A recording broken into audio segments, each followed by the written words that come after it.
I'm back in Woods Hole, where I started out as a baby oceanographer more years ago than I like to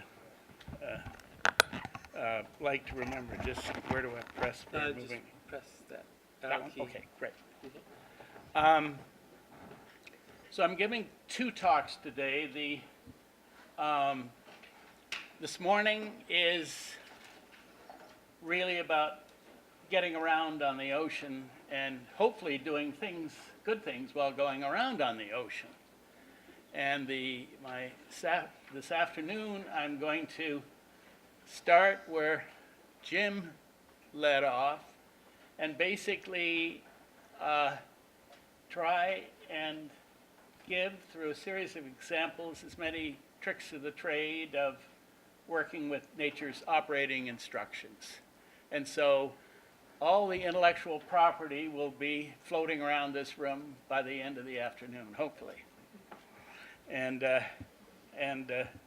So you've seen this already. The red dots represent the coastal regions where the ocean is in trouble, where there are anoxic zones. The yellow dots represent areas of the ocean that are in decline. And the green dots, the fewest, are areas of the ocean where there is actually ecological improvement going on. And I think the most important part about that, there are two parts of that slide that are important. The first is it scares the hell out of you. The second is those green dots tell us that we can do good things. And that's where we psychologically need to keep our eye on that prize, that there are parts of the ocean that are improving. I'm going to take you to one part of the Caribbean that I'm concerned about these days. This is the coral reefs of Belize, a country that is in the Western Caribbean, and it is blessed with the largest barrier reef in the Northern Hemisphere. And it's the place where Cousteau did a lot of his early work, and it's a World Heritage Site, or was a World Heritage Site until a few years ago when UNESCO put the whole region on probation. And so this map basically shows you the coast from Mexico down to Guatemala and Honduras. And you can see the fringing reef, how vast it is, all the way from Ambergris Caye and the top down to the Gulf of Honduras. And this is a very large and wonderful part of the ocean. But these reefs are under stress. And so how can we help protect them? You're looking at San Pedro on Ambergris Caye. There isn't much in the way of sewage treatment plant there, sewage treatment. It's very rudimentary at best. So all of these coastal communities are bleeding their poisons out into the toxins and the nutrients out into the water.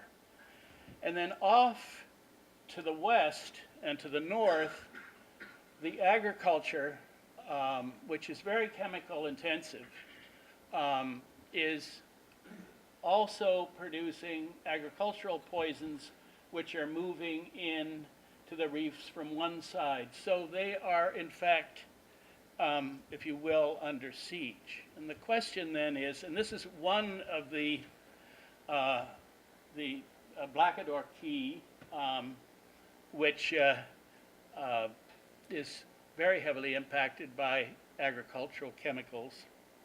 And this is an island that's owned by Leonardo DiCaprio, and as you can imagine, it's not a place that he wants to see poisoned. And there is a closer look at it. And so, over the years, we've been inventing and testing floating technologies called restorers. And they're at work in countries like China, in eastern United States, dealing with industrial waste, and they float and they're engineered ecologies, and overall they do good things. And this is a canal in China. This is the edge of a canal, the Baima Canal, in which we worked for some time. And it's completely laden with sewage. Every building, there's no sewage treatment. It's a big city, but there's no sewage treatment in the way we understand it. It all goes into the canals and is eventually flushed into the ocean. And so we created a canal restorer, almost a kilometer in length, that basically took the sewage, treated it, and removed enough of the nutrients that we met the Chinese EPA standards of less than 15 milligrams total nitrogen leaving the area. And it worked because of a whole variety of ecological design strategies, which I'll mention this afternoon, but I won't bore you with it today, this morning. So to protect the key, we began to design a restorer that was 2 miles in length. And what you have is the island on the top, and there's the kind of sinewy, almost marine-like creature on the bottom that goes almost the full length. And that is the restorer. And this is a schematic of it. What's interesting about this drawing is that there really isn't much going on in the design of the system that isn't already a component of ecological aquaculture at some place or other in the world. In other words, in a sense, we're using aquaculture techniques as the sub-technologies. And again, I'll go into a little bit of this more this afternoon. And so you have design concepts that include algal turfs. We've already seen algal turfs. In fact, I think the most dramatic one was on the back of the horseshoe crab. And then there's also the microalgae, which are the tiny microscopic algae that are in the water column. And then mangroves. I guess there's going to be more on mangroves here this weekend. And then shellfish reed and kelp forest analogs. All of these are part of the design of these systems. Also, a key part of the design of these systems is the circulation of water. So these marine algal turfs, which would be suspended down into the water underneath these technologies, are really fascinating. You're looking at a photograph of a marine algal turf. It was a special curtain of the various fibrous material that was simply placed out in Great Harbor and Woods Hole and allowed to be colonized. It's after it's colonized for a few weeks, we bring it into the greenhouse where we're growing tropical shrimp. And these are such powerful nutrient removers, oxygen generators, pH stabilizers, that we're able to do this in this tiny space. And so just all kinds of diversity of life colonize on these. And there you can see an algal turf community. And despite their small size, relatively small size, they're very, very powerful little ecological engines, if you will. This is a algal turf community, but it's a mature one in the ocean, not in the greenhouse. Then the idea here is the microalgae, and this is work that began in the early 1970s at New Alchemy, where we tried to bring water up into the light and use sunlight to drive microscopic algal systems to power new fish culture systems that we were designing at the time. These too have a role in playing because they also have the ability to reduce the levels of heavy metals and definitely reduce the amounts of poisons that are in the water. And this is just a solar tank just filled with fish. I don't know how well you can see it in that slide. And then the other part of the design of this 2-mile-long restorer is the idea of incorporating mangroves back into the design of our, actually into the technologies themselves. Most of the mangroves in this part of the country have been cut down and used as fuel for, amongst other things, processing seafood. So the idea of the mangrove with those incredible root systems as actually being part of a technology is very exciting to us. There's also, by the way, plans to plant mangroves along the shore as well, so this is not done in isolation. And one of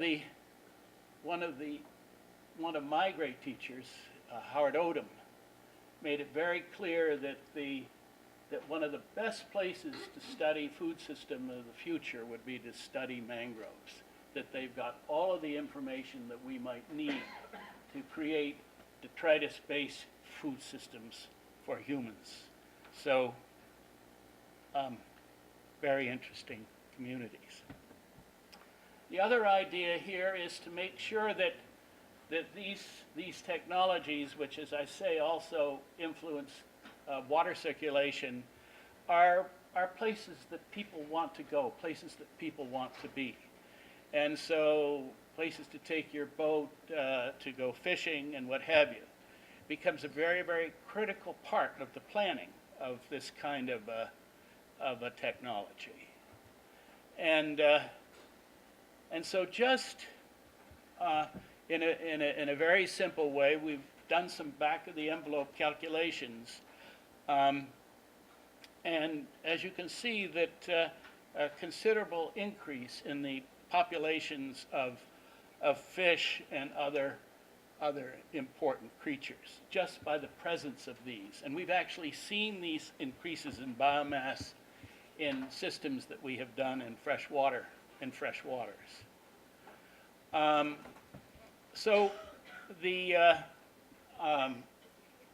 cost to do this kind of technology, to protect an island or and a section of reef, probably is between $10 and $20 million, because they have to have the kind of physical hardware that could withstand hurricanes. So it's the kind of physical hardware that is normally found in, say, the Scandinavian aquaculture industry.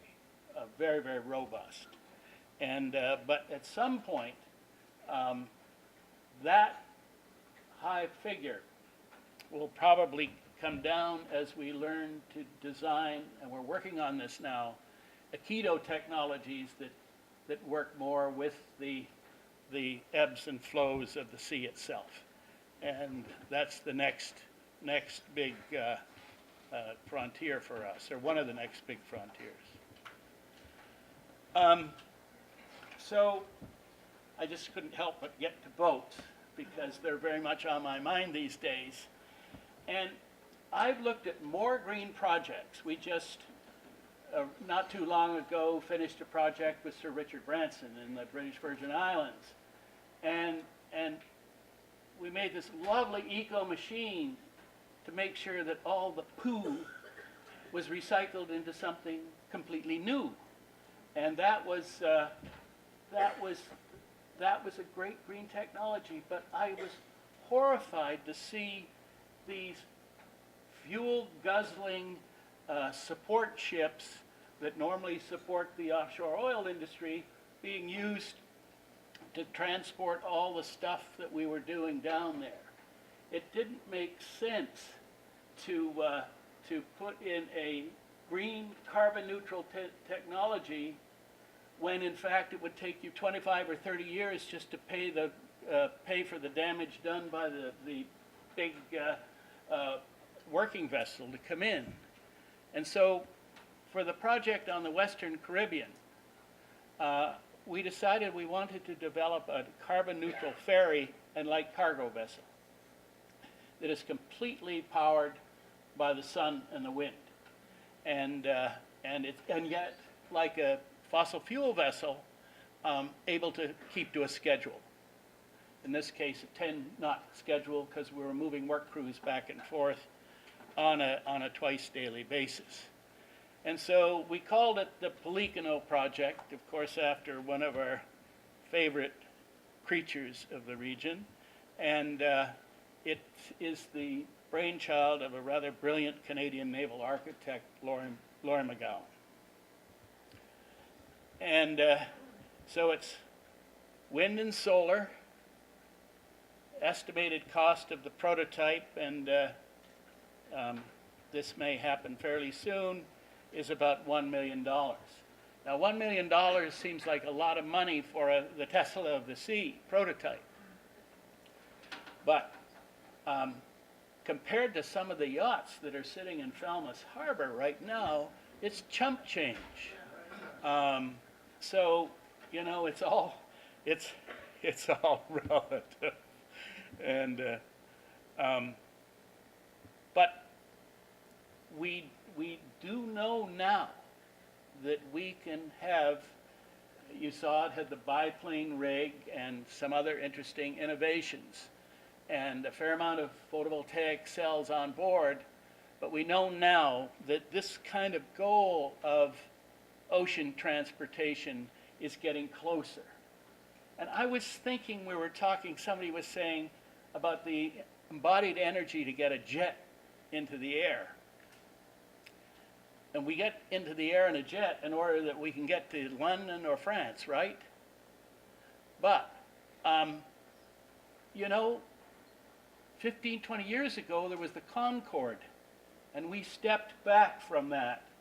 And now we fly at speeds much slower.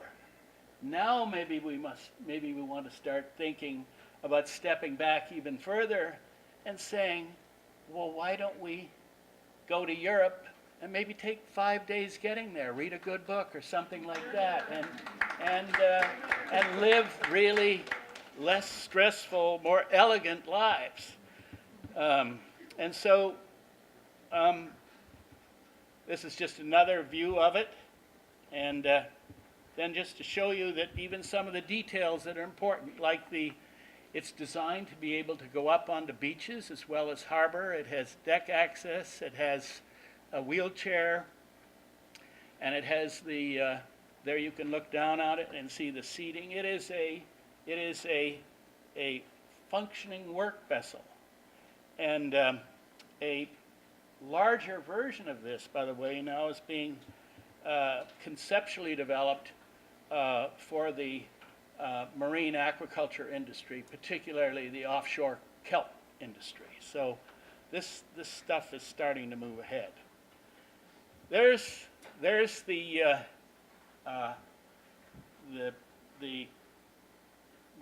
what this talk was leading up to, which is the ocean restorers. These are small ships that were really designed to purify inshore marine waters. But this is also, when you're looking at these vessels, you may also be looking at maybe the next generation of classrooms, or maybe the next generation of transportation to France or Spain or what have you. The original concept is this ship. prototype is 130 feet long, 65 feet wide.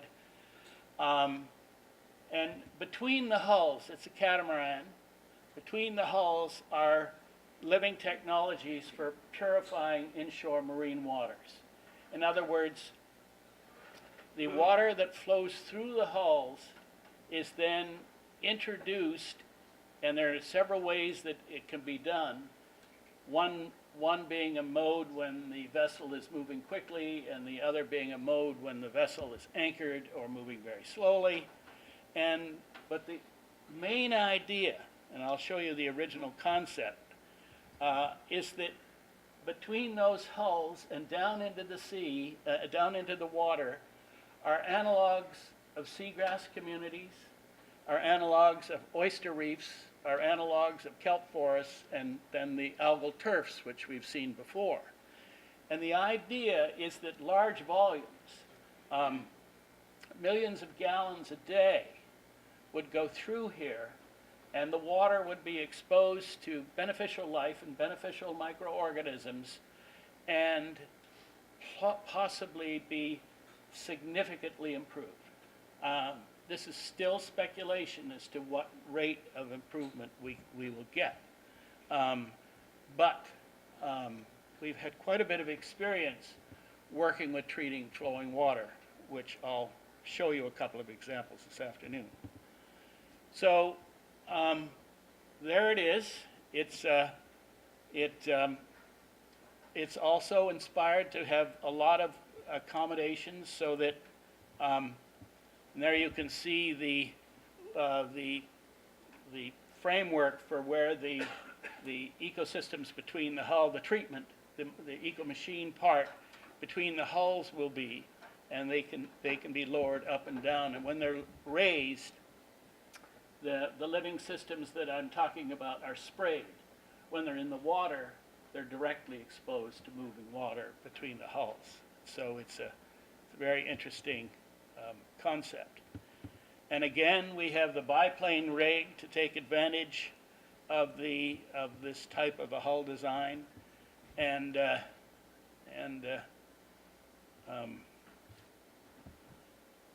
also, as I say, the accommodations, because there's no reason why we shouldn't have a conference like this one with all of you and not be on that boat while having a conference and feel we get our talk-do ratio in order. And so this convergence, and what I like about this organization, which really that Jim introduced me to, and George Mocrae, who's over there, is that when they say biology for climate, all of these things that we're doing, whether we're farming the sea, or cleaning up water, or trying to combat this new phenomenon, the browning of water, which is terrifying because it changes the amount of photosynthesis that can take place in water. All of these things are of a common cloth, and all of it requires a kind of a common language, which we have not yet developed. But I see in my own work with say, some of the new agrarians, oops, let me see, I jumped past something. I just say secondary function as educational vessels, teaching ocean stewardship. The estimated cost of the prototype is $25 million. And sitting right now in Falmouth Harbor, there's at least 4 boats that cost 4 times that, or 3 times that. So it's not an unusual amount of money, although to me it seems like a monstrous amount of money. And so part of creating this common language, which is so important, is communication, is writing. And our little bit is this publication here, Annals of Earth. And it's produced, edited, and she does a lot of the writing by Nancy Jack Todd, somebody who I have been associated with for a minute or two. And what we've done is we've brought up a complimentary copy for every one of you, and it's on that back table where there are two big canvas bags, shopping bags, and they're filled with, I believe, just enough to give everybody in this room a copy. I just want to end, because I know we're running late, I just want to end by saying